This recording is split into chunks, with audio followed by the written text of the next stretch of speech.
Our parents, our generation, their generation had, where were you when Kennedy was assassinated?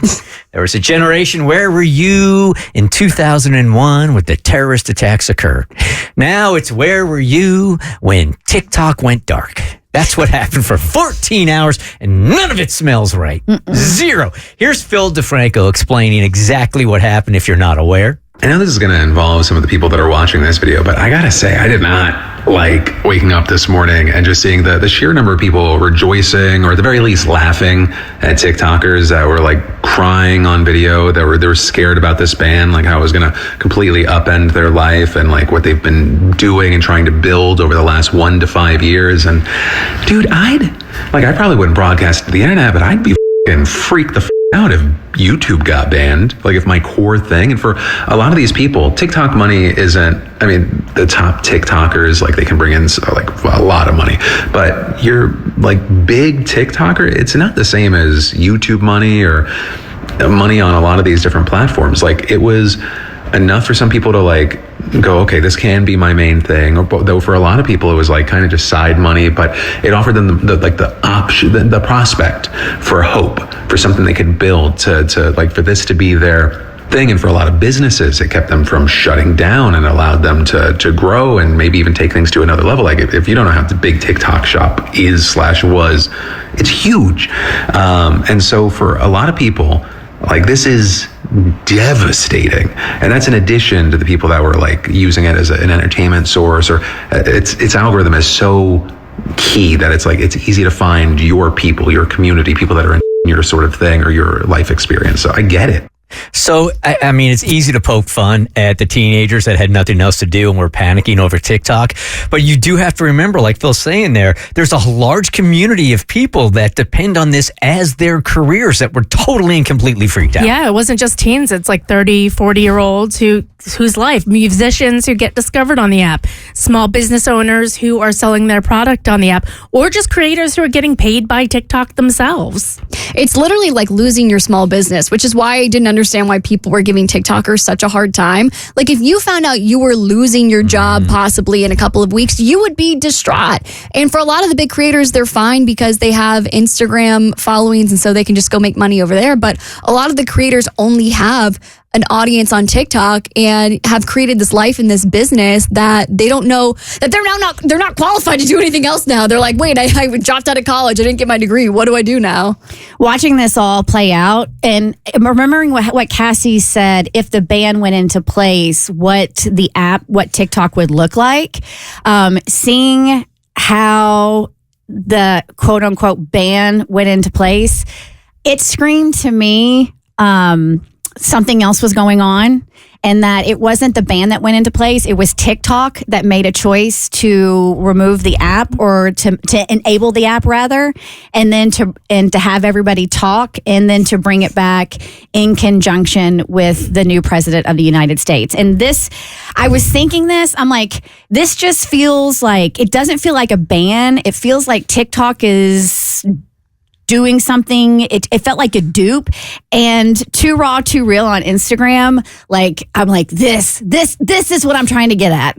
Baby, this is Marketing 101. Trump and the CEO of TikTok are in motherfucking cahoots. Tell me why he's going to Trump's inauguration and why he posted, "We are fortunate that Trump will indicate that he will work with us on a solution that will reinstate TikTok." Baby, are you quick to forget that Trump was the reason why we in this mess to begin with? He was the one who issued an EO that tried to ban TikTok to begin with. And it was Biden who revoked it in 2021 as soon as he took office. Baby, this is a stunt. You're using your platform to tell millions of motherfuckers users that Trump is the reason why TikTok is going to come back, when in actuality you didn't even have to go black to begin with. Because if anybody read the actual ban, it says the president has the ability to grant 90 days extension for TikTok to sell. Or what I think will happen is Trump is going to call on Congress, which is Republican control, and along with the Senate, to pass a bill to bring back TikTok, to make it look like Trump saved TikTok, Trump saved all these entrepreneurs, he cares about the working people, when he doesn't give a damn about none of us. This is a distraction.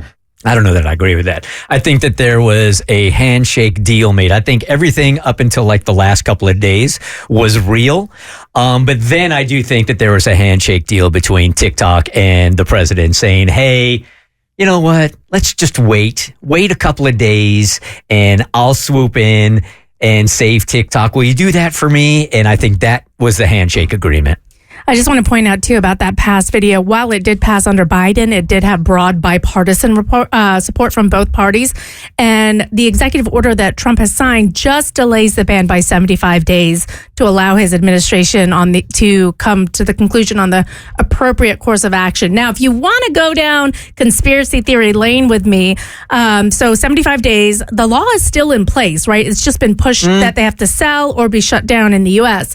A lot of users, in fact, I would say every other video in my feed when TikTok came back was talking about how the algorithm was not the same. And a former TikTok software engineer actually said the TikTok algorithm is probably one of the most important pieces of software or valuable pieces of software in the world. So a lot of people are like, it feels like when your mom came in your room, but nothing is moved, but you know something's wrong. Something is off. So some people are thinking that perhaps when it shut down, they pushed a new update that changed the algorithm. So then ByteDance would eventually sell to Meta or somebody similar, but not the original proprietary algorithm. I was glad it changed. The algorithm changed because mine was super boring. And I was getting all sorts of fun TikToks over the weekend because it was changed. Yeah, and weirdly enough, like I've seen the whole money trail of that. Now all these representatives have bought stock in Meta over the last couple of years, which I think is a whole other rabbit hole. But on a lighter note, during the shutdown, when I had to cope by watching Instagram Reels,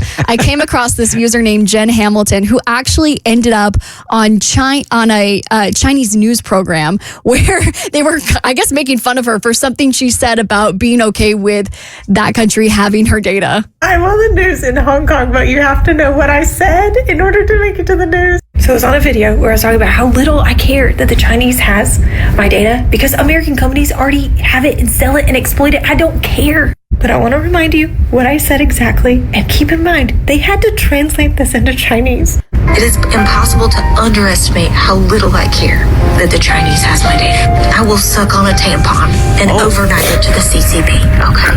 I do not care. I've been in the news for some weird stuff before. I have a Google alert for my name, okay? Because every once in a while, they'll write articles about stuff that's not even newsworthy. Like, why is this newsworthy? But to know that in the dying days of this app, that I got to be the representative of the United States of America and telling them that I will suck on a tampon and overnight it to the Chinese Communist Party. That's my favorite one. What an honor to represent these United States. Next up, Fox News. Jen Hamilton, a true American hero. A patriot of sorts. So here's the thing that I felt was so freaking comical over the weekend. This thing has backfired right from the start. You know that I said that there didn't seem to me, at least publicly, to be any smoking gun at all that was tying, well, not at all, very, very, very little detail that really tied in this company to the Chinese government. And the hearings were ridiculous. It was a whole bunch of Congress people that had no idea what they were talking about, that didn't understand the difference between China and Singapore. The whole thing was a cluster, right? And then over the weekend, when it gets shut down, and they're shutting it down in the face of this being a Chinese company. So they shut down TikTok. So everybody goes to Red Note, which is a Chinese-owned company, right? And I downloaded Red Note and watched everything going down. And to see Americans start to make friends with the Chinese and vice versa, and the Chinese starting to educate Americans about their country and how Americans were like, oh my God, it sounds like an amazing place. I think what you did was you took a whole generation of people that were scared of China and made it seem like, hey, this might be a place. They're really friendly people. This is kind of a place I want to go. It made it more intriguing than anything else. It was great. Chinese students were getting help from Americans with their English homework. They were my favorite was seeing them ask Americans like, hey, we're pretty sure this is Chinese propaganda. Y'all don't have to actually pay for ambulances, do you? And the American was like, no, that's true. We do. Because people don't understand how other countries work. So it's great. But I would caution, whatever you see, Meta got rid of its fact-checking program. Just keep in mind as you're on social networks to do your own critical thinking and research. It's just such a cluster right from the start. The Bert Show.